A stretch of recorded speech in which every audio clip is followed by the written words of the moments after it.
Здравствуйте, друзья! Знаменитый автор таких бестселлеров, как «Гарри Поттер» и «Фантастические твари» и «Где их найти», писательница Джоанна Роулинг однажды сказала в интервью замечательные слова, и она, безусловно, это знает. В конце концов, до того, как она стала знаменитой и мегабогатой писательницей, она была на самом дне. Сегодня я собираюсь рассказать вам историю, которая несколько лет назад стала настолько популярной, что за считанные дни облетела весь мир и завоевала сердца миллионов людей. Это, наверное, лучший пример того, как два совершенно равных человека, делающие разный выбор в своей жизни, определяют свой жизненный путь. Но обо всем по порядку. В 2015 году в зале суда Майами, штат Флорида, состоялась очень необычная встреча. Судья Минди Глейзер председательствовал на рассмотрении дела мужчины, арестованного за кражу всего несколькими днями ранее. Мужчина по имени Артур Бут был задержан сотрудниками полиции, когда он сидел за рулем своего автомобиля и пытался скрыться от правоохранительных органов. Его автомобиль был объявлен пропавшим без вести после ограбления. Во время погони Бут несколько раз пытался скрыться, прежде чем попал в аварию и разбил свою машину, после чего попытался убежать от охранников пешком, но вскоре был пойман. Этот судебный процесс в зале суда ничем не отличался от любого другого. Судья Минди Глейзер сидела после ознакомления с материалами дела. Напротив нее стоял преступник Артур Бут, с которым он далеко не впервые встречался в зале суда. Отбывший свой срок в тюрьме несколько раз до этого, непоколебимый и с холодным взглядом. Артур уверенно посмотрел в глаза судье и всем своим видом показал, что он совсем не боится и больше ничего не боится. Возможно, оглашение приговора закончилось бы, и все разошлись бы в разные стороны, судья отправился бы домой после работы, а Артур вернулся бы в тюрьму. Но то, что произошло дальше, заставило подсудимого разрыдаться как младенца. Неожиданно судья задал подсудимому неуместный вопрос. После этих слов подсудимый изменился в лице и стал пристально вглядываться в черты лица судьи. Обвинители и подсудимые начали переглядываться, не понимая, что происходит. Артур смотрел на женщину еще несколько секунд, а затем произнес эти слова: «О Боже, этого не может быть! Боже мой, мне так стыдно!» После чего подсудимый, который несколько мгновений назад стоял там с уверенным видом, склонил голову перед судьей и выразил свое недоумение по поводу обстоятельств их встречи, заплакал, потирая руками глаза, повторяя одну и ту же фразу «Боже мой!». Как оказалось, в тот момент Артур узнал в судье своего старого знакомого, после чего вышел из себя и разрыдался. Как оказалось, более 30 лет назад у него была совершенно другая жизнь. Как и многие подростки, Артур мечтал об успешной карьере. Его выдающиеся способности к математике и естественным наукам сделали его одним из лучших учеников в школе,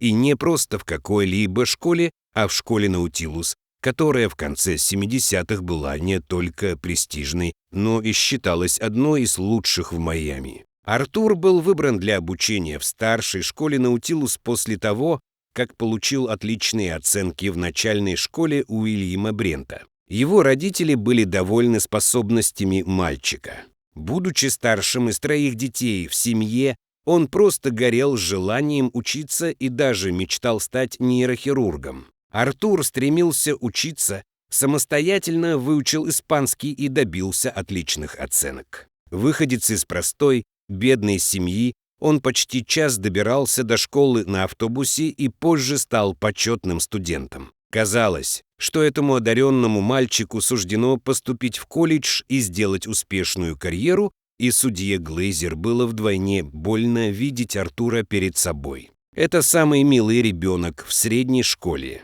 Он был лучшим ребенком в средней школе. Я раньше играла с ним в футбол. Минди позже сказала в зале суда: «В последний раз, когда я видела Артура, я была просто маленькой девочкой с детским личиком. У меня тоже были амбиции, и я хотела стать ветеринаром, но все это было ничто по сравнению с Артуром. Он был лучшим студентом, и я восхищалась им. И теперь я смотрю на него и не понимаю, как такое могло случиться. Посмотри, что с тобой случилось, Артур. Судья повернулась к подсудимому. Артур все это время не мог сдержать своих эмоций. Отчаявшийся преступник всхлипнул и закрыл лицо руками. Случилось так, что 35 лет спустя два одноклассника встретились в зале суда, где один был судьей, а другой сидел на скамье подсудимых, который только что вышел из тюрьмы несколькими месяцами ранее. Как позже рассказала нам сестра Артура, в возрасте 17 лет наш отличник пристрастился к азартным играм. Сначала все начиналось, как и у многих других, с игры в карты по мелочи. Затем ставки становились все больше и больше, а денег не хватало. Артур выбрал не ту компанию и позже влез в долги. Депрессия и тревога побудили нашего героя впервые попробовать легкие наркотики, а дальше все было как обычно: зависимость, постоянная потребность в деньгах и попытки получить их любой ценой сделали его преступником. Вот так Артур из многообещающего молодого человека превратился в грабителя и оказался в тюрьме. Казалось бы, встреча двух одноклассников – отличный повод вспомнить детство. Но реалии оказались совсем другими. Судья Минди спросила Артура, осознавал ли он, что поступает неправильно, и согласен ли он с обвинениями, в соответствии с которыми подсудимый признался в нарушении закона и осознавал свою вину. Все это время Артур боялся поднять голову и стоял, опустив глаза. Но эта трогательная встреча закончилась проверкой реальности, когда судья назначила залог в размере срока $3000 или 1 год тюремного заключения. Она также хотела сказать ему несколько напутственных слов. «Мистер Бут, я действительно надеюсь, что вы сможете изменить свою жизнь. Мне действительно больно видеть вас здесь. У меня о вас самые лучшие воспоминания. Просто подумайте о том, что я вам сказала. Вам решать, что изменить. Удачи вам, сэр. Я надеюсь, что вы сможете выйти из этого в порядке и просто вести законную жизнь. Но, как вы можете себе представить, история на этом не заканчивается. Как позже выяснилось, слова Минди тронули Артура до глубины души. 10 месяцев спустя Артур был освобожден за хорошее поведение. Все время, пока он находился в тюрьме, он читал книги и интересовался бизнесом. Поскольку однажды он уже потерял свою мечту, которая заключалась в том, чтобы стать хирургом, он решил начать все сначала. После освобождения бывший заключенный Артур и судья Минди встретились снова. Артур пришел в зал суда и хотел лично поблагодарить ее за слова, которые она сказала ему тогда. Он пообещал ей, что никогда больше не окажется в тюрьме и бросит азартные игры и наркотики. Он сдержал свое слово.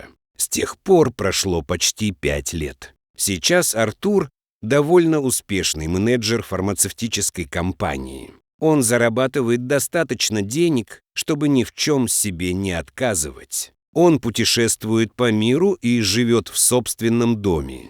Он давно покончил со своими прежними зависимостями. Он добровольно прошел курс лечения и не хочет возвращаться к нему.